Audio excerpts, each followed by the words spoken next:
கிராம மிஷனரி இயக்கம் வழங்கும் கிராமிய நேரம் என்ற இந்த நிகழ்ச்சிக்கு உங்களை அன்புடன் வரவேற்கிறோம். கிராம மிஷனரி இயக்கம் கடந்த 27 ஆண்டுகளாக சிறுவர் மற்றும் வாலிபர் மத்தியில் ஊழியம் செய்து வருகிறது.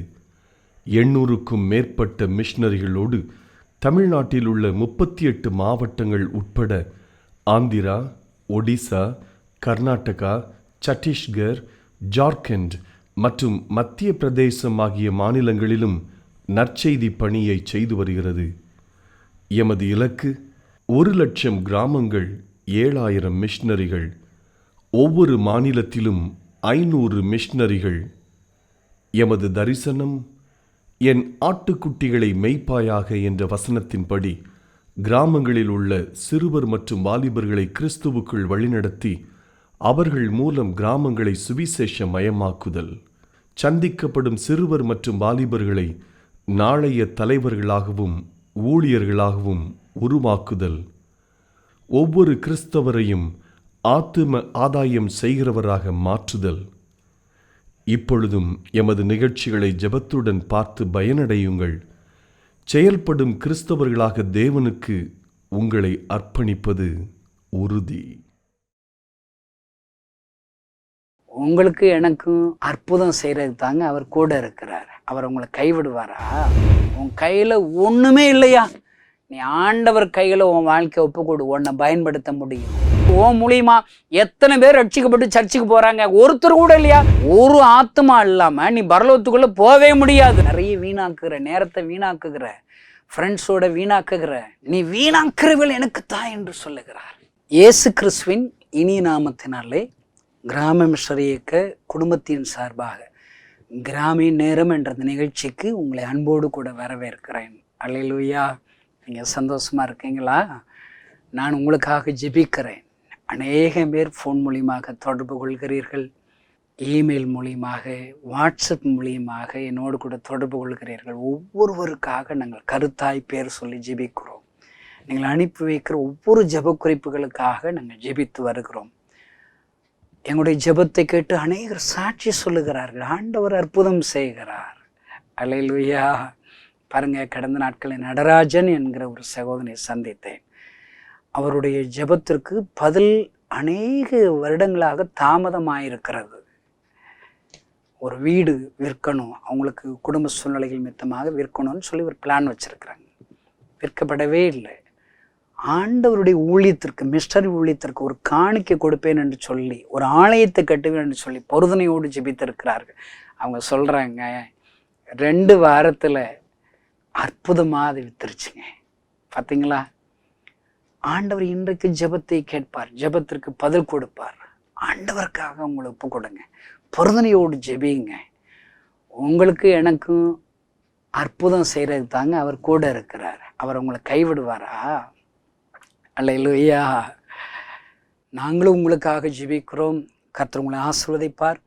இப்பொழுது உங்களோடு கூட ஆண்டவருடைய வார்த்தையை சொல்லி உங்களுக்காக நான் ஜெபிக்கும்படி ஆண்டவர் இந்த வேலையை கொடுத்திருக்கிறார். ஆமென். ஆண்டவருடைய சமூகத்தில் இந்த கிராமிய நேரத்தில் இன்றைக்கு என்ன வார்த்தைகளை பேசணும்னு சொல்லி ஏசப்பாவிடத்தில் நான் கேட்டப்ப, ஆண்டவர் சிம்சோனை பயன்படுத்தின முறைகள், அதை மட்டும்தாங்க உங்கள்கிட்ட பேச சொன்னார். பாருங்க, நான் இந்த பைபிளில் 3 விதத்தில் பயன்படுத்தின 3 சம்பவங்களை நான் வாசித்து பார்த்தேன். என்ன ஆச்சரியங்க, இந்த 3 சம்பவங்கள்லையும் சிம்சோனை ஆச்சரியப்படத்தக்கதாக ஆண்டவர் எடுத்து பயன்படுத்துகிறார். பாருங்களேன், ஒன்றுன்னா உங்களுக்கு சொல்கிறேன் பாருங்க. நியாயாதிபதிகள் 14ஆம் அதிகாரம் 5வது 6வது வசனத்தை வாசித்து பாருங்க. அப்படியே சிம்சோனும் அவன் தாயும் தகப்பனும் திம்னாத்துக்கு போக புறப்பட்டார்கள். அவர்கள் திம்னாத் ஊர் திராட்சை தோட்டங்கள் மட்டும் வந்தபோது ஏதோ கர்ச்சிக்கிற பாலசிங்கம் ஒன்று அவனுக்கு எதிராக வந்தது. அல்லேலூயா. போயிருக்கார், திம்னாத்துக்கு போயிட்டு இருக்கப்போ ஒரு பாலசிங்கம் எதிரில் வந்துருச்சுங்க. நீங்களும் நானும் என்ன செஞ்சிருப்போம்? நம்ம சும்மா நாய் வந்தாலே ஒளிஞ்சிருப்போம், பூனைக்குட்டி வந்தாலே பயந்துருவோம். நிறைய பேர் கரப்பா மூச்சிக்கு பயப்படுகிற நிறைய பேர் எனக்கு தெரியுங்க. ஆனால் அலறுவாங்க. நம்ம வேற மாதிரி இருக்கணுங்க. நான் என் ஊழியர்களுக்கு பயிற்சி கொடுக்கும்போது, கிறிஸ்தவங்களுக்கு பயிற்சி கொடுக்கும்போது, வானத்திற்கும் பூமிக்கு சகல அதிகாரம் படைத்த ஆண்டவர் உன் பக்கத்தில் இருக்கிறார். அவர் யார் தெரியுமா? பெரிய ரவுடிங்க. அவர் உலகத்திலே பெரிய பராக்கிரமசாலி அவர் தாங்க. அவரால் செய்ய முடியாத காரியம் உலகத்தில் ஒன்று கூட கிடையாது. நான் ஒரு கிராமத்தில் பிரசங்கம் பண்ண போனால் அவங்க சொல்கிறாங்க, கணேசன் எங்கள் ஊரில் 3 நாள் பேச வந்திருக்கிறீங்க, 3 நாளில் நீங்கள் அடிபத்து தான் போவீங்கிறாங்க. ஏன்யா, போன வாரம் ஒருத்தர் பிரசங்கம் பண்ண வந்தார், 30 நிமிஷம் பேசுறதுக்கு 34 நிமிஷம் பேசிட்டார். 4 நிமிஷம் கூட பேசினால என்னாச்சு தெரியுமா? என்னாச்சு, 4 பேர் பின்னாடி போய் இப்படி பின்னாடி இழுத்துட்டாங்கலாம். இப்படி இழுத்து போகுது நீ பிரசங்கம் பண்ண போகணும்னு உட்கார வச்சுட்டான். பாவம் அவர் கை காலெலாம் நடுங்கி அழுது அவமானப்பட்டு ஊருக்கு விட்டு போனார். 4 நிமிஷம் கூட பேசுனதுக்கு. நீ தான் ரொம்ப அங்கங்கே பிரசங்கம் பண்ணுறதுக்கு 1.5 மணி நேரம் 2 மணி நேரம் பிரசங்கம் பண்ணியா கணேசன், உனக்கு அடி உண்டுங்கிறார். பாருங்க, அந்த பாஸ்டர் சொல்லு, உன்னை ஏன்பா புக் பண்ணுன்னு எனக்கு பயமாக இருக்குது பிரதர். அவர் சொல்கிறாரு, இப்பயே உங்களுக்கு காணிக்க தரேன், நீங்கள் போயிடுறீங்களாங்கிறார். பாஸ்டர், அந்த ஊழியக்காரர் விவரம் இல்லாத ஊழியக்காரர் இருந்திருப்பார். நான் ஒன்று விவரம் உள்ளவன். விவரம்னா என்ன? நிறைய கிறிஸ்தவங்களுக்கு அறிவு இருக்கும், புத்தி இருக்காது. வசனங்கள் தெரியும், ஆனால் செயல்பாடு இருக்காது. எனக்கு அறிவு இருக்குது, புத்தி இருக்குது. நீங்கள் ஒன்றும் பயப்படாதீங்க பாஸ்டர், நான் பார்த்துக்கிறேன். அல்லேலூயா. பாருங்கள், நம்ம பிரசங்கம் பண்ண தொடங்கினா அங்கே ஒரு 17 பேர் தாங்க உட்காந்துருக்கேன். பெரிய கிரவுண்டில் டியூப் லைட்டு ஒரு 100 டியூப் லைட் கட்டி அங்கே உட்காந்துருக்குறோம். இதில் 17 பேர் எண்ணிக்கை பாருங்கள். நானும் என் மனைவி என் பிள்ளைகள் ஒரு 5 பேருங்க. அடுத்து பாஸ்ட் வீட்டில் இருக்கிற ஒரு 7 பேர், 5 7 12 ஆச்சு. மீதி ஒரு 4 தாத்தா 2 பாட்டி, கண்ணு தெரியுமோ காது தெரியாத இவங்க தாங்க. ஆனால் அந்த கிறிஸ்தவ கிராமத்தில் 500 பேர் கிறிஸ்தவங்க இருக்கிறாங்க. ஒருத்தரும் சர்ச்சுக்கு வரல. அந்த சர்ச்சில் தான் 4 நிமிஷம் கூட பேசுனது ஊழியக்காரனை அவமானப்படுத்திட்டான். இப்போ நான் பிரசங்கம் பண்ண ஆரம்பிக்கிறேன். நான் எப்பயுமேங்க எனக்கு எந்த பயமும் கிடையாதுங்க. ஏன்னா தலையில் இருக்கிற முடியே எண்ணி வச்சிருக்கிறார். தலைமுடியே கீழே விழாதான், தலை கீழே விழுந்துருப்பாங்க. நான் பிரசங்கம் பண்ண ஆரம்பிக்கும் போது என் ஓட்ட வாயை வச்சு என்ன சொல்லிவிட்டேன், ஏதோ ரொம்ப வேலை இருக்கிறதுனால யாரும் சர்ச்சுக்கு மீட்டிங் வரல போல, ஸ்பெஷல் கன்வென்ஷனுக்கு வரல போல, கர்த்தர் உங்களை ஆசீர்வதிப்பார். ஆனால் வேலை இருக்கிறவங்க வராத இருக்கிறது பரவாயில்ல, மன்னிச்சிடலாம். ஆனால் வேலை இல்லாமல் வீட்டில் உட்காந்து டிவி பார்த்துக்கிட்டு இருக்கிறையா, நான் பிரசங்கம் பண்ண ஆரம்பித்த 10வது நிமிஷத்தில் நீங்கள் வரணும். இல்லை உன் டிவி டம்முன்னு உடஞ்சி உன் மூஞ்சி முகரையெல்லாம் வெடிச்சு போயிரும் பார்த்துக்கோ. காயம் விழுந்தால் ஒழுங்கா வானேன். ஏன்னா நமக்கு பயம் கிடையாதுங்க. ஏன்னா நம்ம வலது பக்கத்தில் ஏசப்பா இருக்கிறாரு. தாவீது, கர்த்தரை என் வலது பாரசத்தில் வைத்திருக்கிறபடியே நான் அசைக்கப்படுவதில்லை. வலது பக்கத்தில் கர்த்தர் இருக்கிறாருங்க. அவ்வளோ பெரிய ஆண்டவரை வச்சுக்கிட்டு பயப்பட மாட்டான் தாவீது. நான் பயப்படுவேனா? நான் என்ன செய்வேன்? எனக்கு இப்படி ஒரு சவாலான சம்பவங்களை முன்னாடி வரும்போது நான் வலது புறம் பார்ப்பேன். ஏசப்பா என் கூட இருக்கீங்களா? இப்படி ஒரு ஜெபம் பண்ணிட்டு பேசணுங்க. இந்த செய்தி கேட்குற எல்லாரும் ஒழுங்காக இங்கே சர்ச்சுக்கு வந்துடணும். வேலை இல்லாதவங்க எல்லாம் சர்ச்சுக்கு வந்துடணும். இல்லை உன் வீடு சென்ட்ரி வீடு போட்டிருந்தாலும் உன் தலை மேலே விழுந்துரும் பார்த்துக்கோ. நமக்கு என்னங்க பயம்? இன்னும் சொன்னேன், நான் ஏசப்பா பிரசங்கத்தை எப்போ முடிய சொல்கிறாரோ அப்போ தான் முடிப்பேன். நீ எவனாவது கை நீட்டினா அப்படியே நிற்க வேண்டியதான், சில மாதிரி நிற்க வேண்டியதான். நான் எப்போ ஜோம் பண்ணுறேன்னா அன்னைக்கு தான் நீ சுகமாக பார்த்துக்கோ. எல்லாம் வந்தாங்க பாருங்க. அந்த கிராமத்தில் 4 நிமிஷம் கூட பேசுனதுக்கு அவமானப்படுத்தி அனுப்பி விட்டாங்களே. நான் இவ்வளோ பிரசங்கம் பண்ண ஆரம்பிச்சிருக்கிறேன். கொஞ்ச நேரத்தில் பிரசங்கம் பண்ணி ஆரம்பித்த கொஞ்சம் நிமிஷங்களில் 700 பேர் சர்ச்சுக்கு வந்துட்டான். அல்லேலூயா. ஆண்டவர் அற்புதங்களை செய்தார் ஐயா. அருமையான தேவனுடைய பிள்ளைகளே, இன்றைக்கு நாம் ஒவ்வொருவரையும் ஆண்டவர் அழைக்கிறார். ஆண்டவருக்காக செயல்படும்படி அழைக்கிறார். சிங்கம் வருகிறது ஐயா. அவன் பயப்பட மாட்டான். பால சிங்கம் வருகிறது. இவன் என்ன செய்கிறான் பாருங்க. நீங்கள் 14 அதிகாரம் 6 வசனத்தை தொடர்ந்து வாசித்தீங்கன்னா, அப்பொழுது கர்த்தருடைய ஆவி அவன் மேல் பலமாய் இறங்கினதினால் அவன் தன் கையில் ஒன்றும் இல்லாதிருந்தும் அதை ஒரு ஆட்டுக்குட்டி கிழித்து போடுகிறது போல கிழித்து போட்டான். பாருங்க, இதுல என்ன வசனம் போட்டிருக்குது? கையில ஒன்றும் கிடையாதுங்க. பாலசிங்கம் வந்துருச்சு. எப்பயுமேங்க பாலசிங்கம் எந்த ஒரு ஆபத்து வரும்போதெல்லாம் ஆண்டவர் நம்ம பக்கத்துல தாங்க இருப்பார். பரிசுத்த ஆவியின் மேல் இறங்குகிறார். ஒரு ஆட்டை கிழிச்சு போடுறது போல சிங்கத்தை கிழிச்சு போடும்படி சிம்சோனை பயன்படுத்துகிறார். இந்த செய்தி கேட்கிற சகோதரனே சகோதரியே, அந்த ஆண்டவர் இன்னைக்கும் உன் கூட இருக்கிறார். உன் கையில் ஒன்றுமே இல்லையா, நீ ஆண்டவர் கையில் உன் வாழ்க்கையை ஒப்புக்கொடு, உன்னை பயன்படுத்த முடியும். ஐயோ என் கையில் ஒன்றுமே இல்லை, ஆனால் இவ்வளோ பிரச்சனைகள் என்னை சுற்றி இருக்குன்னு சொல்லி புலங்களோடு இந்த வார்த்தையில் கேட்கிறாயா? ஏசப்பா கைகளில் உன் வாழ்க்கையை ஒப்புக்கொடு. ஏசப்பாவில் ஒன்றும் இல்லாமலிருந்து எல்லாவற்றையும் உண்டாக்குற ஆண்டவர். ஆதியாகமம் 1 வாசிப்பாரு. வார்த்தைகளினாலே வானத்தையும் பூமியும் சிருஷ்டிக்கிற தேவன் ஐயா. ஒன்றும் இல்லாமலிருந்து வார்த்தையினால் எல்லாவற்றையும் உண்டாக்கிற ஆண்டவர் இன்றைக்கும் மாறாதவராக உன்னோடு பேசிக் கொண்டு இருக்கிறார். ஹல்லேலூயா. இன்னைக்கு ஏசப்பாவுக்கு ஊழியம் செய்யுங்களா? எனக்கு ஒன்றும் தெரியாது. ஒன்றும் தெரிய வேண்டியதில்லை. எல்லாம் தெரிஞ்ச ஒருத்தர் உன் பக்கத்தில் இருக்கிறார். ஹல்லேலூயா. என்னை ஒரு கன்வென்ஷனில் பிரசங்கம் பண்ண கூப்பிட்டாங்க. நான் ஃபோன் எடுத்தேன். இந்த தேதியில் வர முடியுமான்னு கேட்டாங்க. நான் சொன்னேன் என் டைரி எடுத்து பார்த்தேன், நான் வர்றேன்னு. நான் ரொம்ப விசாரிக்க மாட்டேங்க. தேதி இருக்குதா, என்னை பிரசங்கம் பண்ண கூப்பிடையில் வந்துடுவேன், அவ்வளோதான்.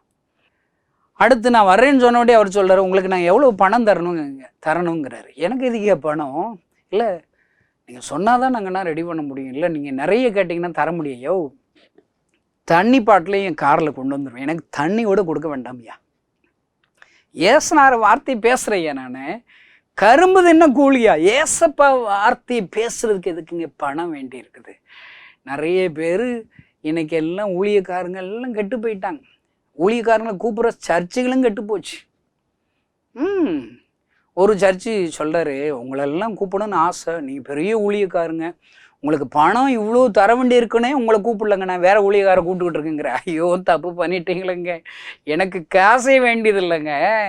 நான் ஏசப்பா ஊழியத்தை சொல்லி நான் சொன்னேன், காசுனா வேண்டானே. அவருக்கு சந்தோஷம். அடுத்து ஒரு கேள்வி கேட்டார், உங்கள்கிட்ட எத்தனை வரங்கள் இருக்குன்னு கேட்டார். நான் யோசிச்சு பார்த்தேன், எனக்கு வரங்கள் இருக்கா இல்லையானே தெரியல. பொய்யாங்க சொல்ல முடியும். நிறைய ஊழியக்காரங்க பேருக்கு பின்னாடி தீர்க்க தரிசனம் வரம் பெற்றவர்கள் அப்படின்னா பைபிளில் இல்லைங்க. சுகமாக்கு வரம் பெற்ற பைபிளில் இல்லைங்க. அல்லேலூயா. எனக்கு இப்படி சொல்ல தெரில பாருங்க. நான் உண்மையை சொன்னேங்க, பொய் பேச மாட்டேங்க. எனக்கு வர இருக்குதா இல்லையான்னு தெரில பிரதர்னே. அடுத்து சொல்கிறார், அப்போனா நீங்கள் வேண்டான்ட்டாருங்க. எனக்கு கொஞ்ச நேரத்தில் மீட்டிங் கேன்சல் ஆயிடுச்சு பாருங்க. அல்லேலூயா. அவர் கேட்குறாரு, உங்களுக்கு தெரிஞ்ச இன்னொரு ஊழியக்காரர் யாராவது இருந்தாங்கன்னா சொல்லுங்கண்ணா, நாங்கள் அவரை கூப்பிட்டுறோம் அப்படிங்கிறார். நான் யோசிச்சு பார்த்தேன், இவனை விடக்கூடாதா? ஆமாம், எனக்கு தெரிஞ்ச ஒருத்தர் இருக்கிறாரு, அவருக்கு பணம் கொடுக்கணுமா? அவர் என்ன போல விவரம் இல்லாதவர், பணமே கேட்க மாட்டார். அவருக்கு எத்தனை வாரம் இருக்குது? உனக்கு எத்தனை வாரம் தெரியும்? 9 வாரம். நான் சொல்கிற ஒருத்தருக்கு 9 × 1000 வரை இருக்குன்னு சொன்னேன். அப்படியா? சொல்லுங்கள், அவர் பேரை சொல்லுங்கள்.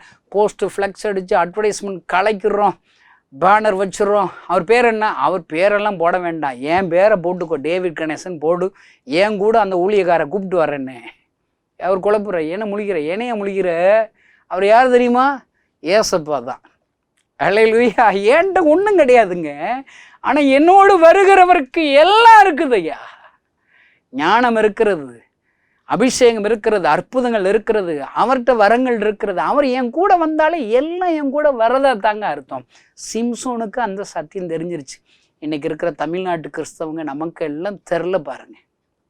இன்னும் கிராமங்கள் பாழாய் கிடக்குது. ஊழித்து வாங்கடா, எனக்கு ஒன்றும் இல்லை, எனக்கு பிரசங்கம் பண்ண தெரியாது, எனக்கு வரங்கள் இல்லை, வல்லமை இல்லை, அபிஷேகம் இல்லை, எதுவுமே தேவையில்லைப்பா. சிம்சோனு எதுவுமே தேவையில்லை, பாழச்சிங்கத்தை முறியடிக்கிறான், கொள்றான். அல்லேலூயா. இந்த செய்தி கேட்கிற சகோதரன் சோரி, சிம்சோன் மூலியமாக ஆண்டவர் உன்னோடு கூட பேசுகிறார். நீ ஆண்டவருக்கு இன்று உன்னை வாழ்க்கை ஒப்பு கொடுத்தால், உன்னை சிம்சோனை எடுத்து பயன்படுத்தி ஒரு பாலசிங்கத்தை முறியடித்தது போல உன்னை கொண்டு மகிமையான காரியத்தை செய்யும்படி ஆண்டவர் அழைக்கிறார் ஐயா, அழைக்கிறார். முதல் சம்பவம். இரண்டாவது சம்பவத்தை நீங்கள் பார்த்தீங்கன்னா, ஒரு இடத்துல அவன் 2 நரிகளை பிடிக்கிறான். ஒரு 300 நரிகளை பிடிச்சு 2 பிரிக்கிறான். 2 நரி வாழை கட்டி அதில் தீப்பந்தத்தை வைக்கிறாங்க. அவ்வளோதாங்க. ஒரு சின்ன ஞானங்க. இப்போ நரிகள் ஓடுகிறது, அங்கே இருக்கிற எதிரியின் தோட்டங்கள் எல்லாத்தையும் சுட்டரித்து போகுது. ஒரே ஒரு மனுஷங்க அப்படி பார்க்குறான். 300 நரிகள் அங்கே இருக்கிறத பிடிக்கிறான். பிடிச்சு 2 நரியாக பிடிச்சு ஒரு தீப்பந்தத்தை விட்டு வச்சுறான் பாருங்க. என்ன பாருங்க, ஒரே ஒரு மனுஷன் கொடுக்கிற ஒரு பெரிய ஞானத்தை வைத்து ஒரு எதிரிகளின் படைகளுக்கு கலக்கத்தை உண்டு பண்ணுகிறார் ஐயா. அல்லேலூயா. அருமையான தேவனுடைய பிள்ளைகளே, ஒன்றை ஒன்று இல்லாட்ட பரவாயில்ல, ஓ ஞானத்தை ஆண்டு பயன்படுத்துவார். உனக்கு ஒரு சில ஞானத்தை கொடுத்து இதை இப்படி செய், அதை அப்படி செய், இதை இப்படி பயன்படுத்த ஆண்டவர் காரியங்களை உனக்கு சொல்லி கொடுப்பார். அந்த ஞானத்தை ஏசப்பாட்ட கொடுப்பா. சாலமோனுக்கு விவரம் தெரியுதுங்க. நான் உனக்கு என்ன செய்ய, எது வேணாலும் கேளுப்பான்னு ஆண்டவர் தரிசனமாக கேட்குறேன். அவன் என்ன சொல்கிறான், எனக்கு ஒன்றும் வேண்டாம், அறிவை தாங்க, புத்தியை தாங்க. இன்னைக்கு இருக்கிற நிறைய ஊழியக்காரங்களும் எல்லாம் இருந்து என்ன பிரயோஜனம்? அறிவு இல்லைங்க. ஆத்துமாக்களே ஆதாயம் பண்ணுகிற ஞானம் இல்லை. பைபிளில் என்ன போட்டிருக்கு? ஆத்துமா ஆதாயம் செய்கிறவன் ஞானம் உள்ளவன். அதுக்கு ஆப்போசிட் என்ன? ஆத்துமா ஆதாயம் செய்யாதவங்க முட்டாப்பைகள்னு அர்த்தம். இன்னைக்கு கிறிஸ்தவங்களை அறிவாளிகள் ரொம்ப இருக்காங்களா, முட்டாள்கள் ரொம்ப இருக்குதா? இந்த செய்தியை கேட்கிற சகோதர சோரி, ஓ மூலியமா எத்தனை பேர் ரட்சிக்கப்பட்டு சர்ச்சுக்கு போறாங்க? ஒருத்தர் கூட இல்லையா? நீ முட்டாளு, உனக்கு நரகம் தான் அர்த்தம். ஏசப்பா உன்னை சும்மா காட்சிக்குமா உன்னை அழைச்சிருக்கிறாரு. நீ போய் சர்ச்சில் போய் இடத்த தேய்க்கிறக்கா சர்ச்சுக்கு போற? சும்மா பாட்டு படிக்கிறக்கா சர்ச்சுக்கு போற? அந்நிய பாஷை பேசுகிற கிறிஸ்தவ நண்பர்களே, உன்னுடைய அந்நிய பாஷை வரத்தின் மூலியமாக அந்நிய ஜனங்களுக்கு நீ சுவிசேஷத்தை அறிவித்திருக்க வேண்டும். அநேக ஆத்துமாக்களை சபையிலே வழிநடத்தியிருக்க வேண்டும். உன் மூலியமாக ஒரு சிலருடைய வாழ்க்கை மாறி இருக்க வேண்டும். அப்படி இல்லாவிட்டால் நீ பேசுகிற அந்நிய பாஷை நிறுத்துறது நல்லது. அது உனக்கு பரலோகத்துக்கு போகிறதுக்கு உதவியார். ஆத்துமாக்களாட்டாலும் பரலோகத்தில் கேட்ட முடிடுவாங்க. உங்களுக்கு தெரியுமா? உங்களுக்கு ஒரு ஆத்துமா இல்லாமல் நீ பரலோகத்துக்குள்ளே போகவே முடியாது. அருமையான கிறிஸ்தவ நண்பர்களே, இன்றைக்குத்தான் ரட்சணியினால், இன்றைக்கு ஒரு கடைசி தருணமாக இருக்கலாம். இனி வருகிற நாட்களில் ஒரு மீனிங்ஃபுல் ஒரு கிறிஸ்தவ வாழ்க்கை வாழும்படி, ஒரு அர்த்தமுள்ள ஒரு கிறிஸ்தவ வாழ்க்கை வாழும்படி உன்னை அர்ப்பணிக்கும்படி விரும்புகிறார் ஐயா. சீம்சோன் 2 நரிகளை பிடித்து தீவெட்டிகளை விடுங்க. நான் அடிக்கடி சொல்லுவேன், செயல்படாமல் சும்மா இருக்கிற கிறிஸ்தவங்க பின்னாடி ஒரு தீய பற்ற வச்சுட்டா, தீ பந்தத்தை வச்சுட்டா ஓடுவோம் பாருங்க. இப்போ நரி ஓடுது, எதுக்கு ஓடுதுங்கிறீங்க? சுற்றும். இந்த ஞாயிற்றுக்கிழமை சர்ச்சுக்கு ஒருத்தரையாவது கூட்டு வரலாட்டா, உனக்கு ஒரு வியாதி வரும்னு ஆண்டு சொல்ல, உனக்கு ஒரு உபத்திரவன் அவன் ஆளை கூட்டு வந்துடுவான் பாருங்க. அல்லேலூயா. இப்போ நான் அடிக்கடி ஊழியத்துக்கு வர முடியும் எல்ஐசி ஏஜெண்டாக இருந்தேன். வருஷத்துக்கு 12 பேரை நான் ஆதாயப்படுத்தேன். எல்ஐசி போட வைக்கணும். இல்லை போச்சு, வேலை போச்சுட்டாங்க. ஐயா நான் மாதம் 12 பேரை பிடிச்சிட்டேங்க. பார்த்தீங்களா? அவ்வளவு சுறுசுறுப்பாக ஓடும். இல்லை வேலை போயிடும், ஜம்பாத்தியும் போயிருமே. அருமையான கிறிஸ்தவ நண்பர்களே, இன்றைக்கு என் ஆண்டவர் சிம்சோனை போன்று உன்னுடைய ஞானத்தை என் ஆண்டவருக்காக கொடுக்கும்படி விரும்புகிறார் ஐயா, கொடுக்கும்படி விரும்புகிறார். அல்லேலூயா. பாருங்க, அடுத்து இன்னொரு சம்பவம் 15வது வசனத்தில் இருக்குதுங்க. உடனே அவன் ஒரு கழுதையின் பச்சை தாடை எலும்பை கண்டு தன் கையில் நீட்டு அதை எடுத்து அதனாலே 1000 பேரை கொண்டு விட்டான். இவன் பார்க்குறான், எதிரிகள் சுற்றி இருக்கிறாங்க, இவன் கையில் ஒன்றும் இல்லை, அவனுக்குள்ள கழுதையின் தாடை இருக்குது, பச்சை தாடை இருக்குது, எலும்பு இருக்குது, அதை எடுத்துக்கிறாங்க. நம்ம கையில் கிடைக்கிறத பயன்படுத்த முடியுங்க. ஒரு தாடை எலும்பை பயன்படுத்தி 1000 பேர்களை முறியடிக்கிறான். என்ன அற்புதம் ஐயா. கிறிஸ்தவ நண்பர்களே, உன் கையில் என்ன இருக்குது? என்ன இருக்குது? அது ஆண்டவர்கிட்ட கூட 5 அப்போ 2 மீனா கொடு. சின்ன அடை வச்சிருக்கியா, எலியாவை போஷிக்க கொடு, கொடு. அல்லேலூயா. ஒரு அம்மா என்கிட்ட ஃபோன் அடித்தாங்க, என்னால் முழு நேரம் ஊழியத்துக்கு வர முடியாது, உங்கள் பிரசங்கத்தை கேட்டு கேட்டு எனக்கு ஏசப்பாவுடைய கண்ணீரை துடைக்கணும், ஏதாவது அவரை செய்யணும்னு சொல்லி என் மனசில் ஒரு அன்பு வருகிறது. என்ன செய்ய போகிறீங்கம்மா? எனக்கு ஒரு சும்மா சேர்த்து வச்ச ஒரு சீட்டு போட்ட ஒரு இடம் வச்சுருந்தேன், அந்த இடத்த நீங்கள் வச்சுக்கோங்க. அந்த இடம் இப்பொழுது வேல்யூபுல் இடம், ஜனங்கள் சுற்றி இருக்கிறாங்க, ஒரு ஆலயத்தை கட்டி விடலாம், அந்த இடத்த நான் தர்றேன்னு தந்துட்டாங்க. ஒரு அருமையான சகோதரன் இருக்கிறார்.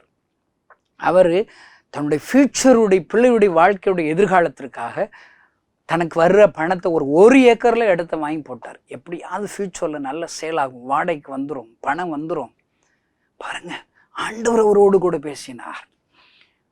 ஏன் உனக்கு சொத்து வச்சிருக்கிற? அந்த சொத்தை நான் இருக்கிறேன் இல்லை. அவ்வளோதாங்க, அந்த 1 ஏக்கர் இடத்தை ஏசப்பாவுடைய கிராம ஊழியத்திற்கென்று தருகிறேன் என்று தந்து விட்டார். நான் சொல்கிறேங்க, உன் கையில் என்ன இருக்கிறது, எது இருக்கிறதோ அதை பயன்படுத்த முடியும். மோசஸ் கையில் கோல் இருக்குது, அந்த கோலை வைத்து சிவந்த சமுத்திரத்தை 2ஆக பிளக்க முடியும் ஐயா. லட்சக்கணக்கான ஜனங்கள் அக்கறைக்கு போவதற்கு ஒரு கோலை பயன்படுத்த முடியும். தாவீதின் கைகளில் ஒரு கவட்ட கல் இருக்குதுங்க. அந்த கவட்ட கல் போதுங்க. அருமையான சகோதரனே, உன் கையில் என்ன இருக்குதப்பா? உன்னால ஏசப்பாவுடைய ஊழியத்திற்கு கொடுப்பதற்கு என்ன இருக்குது? என்ன இருக்குது பாருங்க. கானானிய ஸ்திரீ ஏசப்பாவை சந்திக்க வர்றா. தன் பிள்ளை பிசாசு பிடியில் இருக்கிறா, விடுதலையாக்கணும். ஆண்டவர் சொல்றாரு, பிள்ளைகளின் அப்பத்தை நாய்க்குட்டிகளுக்கு போட மாட்டேங்கிறார். அப்போ சொல்றாரு, நீங்கள் சொல்றது உண்மைதான் ஆண்டவரே, ஆனால் மேஜையில் பிள்ளைகளுக்கு சாப்பிட்ற அந்த சாப்பாட்டு துண்டில் சிதறுகிற கீழே விழுகிறத நாய்க்குட்டிகள் தின்னும்ல, கீழே சும்மா வீணாக்குறவைகள் எனக்கு போதும், அதையா தாங்கன்னு அவள் அழுறா. ஆண்டவர் ஆச்சரியப்படுகிறாள். ஆண்டவர் அவருடைய விசுவாசத்தை கனம் பண்ணி அவள் விரும்புகிறபடி அந்த தாயருடைய பிள்ளைக்கு ஒரு பிசாசின் கொடி வியாதியிலிருந்து விடுதலை கொடுக்கிறார். அந்த சம்பவத்தை நான் வாசித்து பார்த்தப்ப ஏசப்பா என்று சொல்றாரு,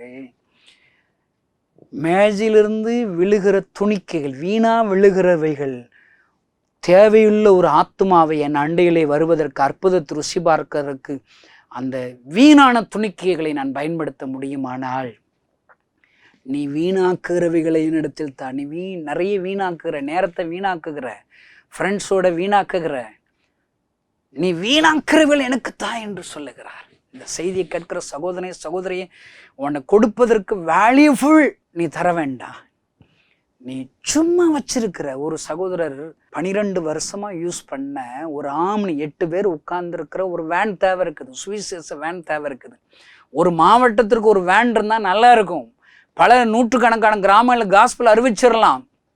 அங்கே ஜெபித்தோம். அவர் சொன்னார், என்கிட்ட இந்த ஆம்னி இருக்குது, அதை வச்சுக்கோங்க. கொடுத்து விட்டார். ஐயா, இடத்துல என்ன இருக்கிறது ஐயா? பயன்படுத்தாத பொருட்கள், சும்மா வேஸ்ட்டாக இரும்பு ஜாமான்கள், பிளாஸ்டிக் ஜாமான், பழைய புக்ஸ் இருக்கா? நான் ஒரு நாள் போய் கடையில் போய் போட்டேன், கிட்டத்தட்ட 17,000 ரூபா வந்துருச்சுங்க. எவ்வளோ நாள் வீணா சும்மா எங்கள் வீட்டில் தான் சும்மா கிடந்துருக்குது.